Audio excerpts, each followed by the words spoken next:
Bonjour à tous, bienvenue sur ce plateau. Allez-y, prenez place, installez-vous bien confortablement.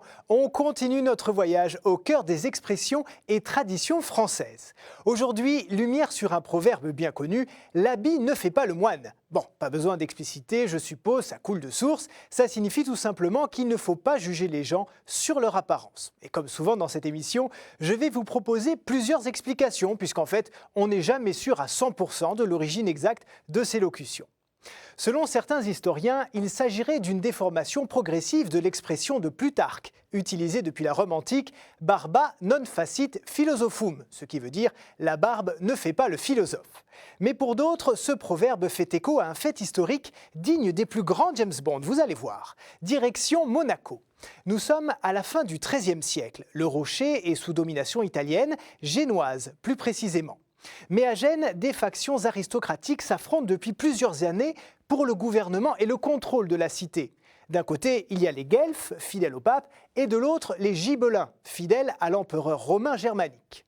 En 1270, une énième guerre civile éclate au sein de la République de Gênes et les Guelfes sont vaincus. Plusieurs de ces familles sont donc expulsées vers la Provence, dont une qui va forcément vous dire quelque chose, les Grimaldi. On s'en doute, Régnier Grimaldi, qui est le chef de cette famille de puissants patriciens génois, est revanchard. Et c'est là qu'intervient François, son cousin. Il échafaude un plan extrêmement habile pour prendre Monaco aux Génois, un stratagème digne de 007, comme je vous le disais tout à l'heure. Le 8 janvier 1297, il se déguise en moine franciscain et il demande l'asile à la forteresse de Monaco. Une fois entré, il profite de la nuit pour ouvrir à ses soldats qui attendaient tapis dans l'ombre. Et voilà comment les Grimaldi, grâce à l'habit de moine, ont réussi à se venger des Gibelins en prenant le château du Rocher. Suite à cet épisode, François prendra le surnom de la Malizia, la malice, et sera considéré comme le grand fondateur de Monaco. D'ailleurs, regardez l'emblème de la principauté, deux moines franciscains qui tiennent une épée, c'est pour dire l'importance de l'événement dans l'histoire de Monaco.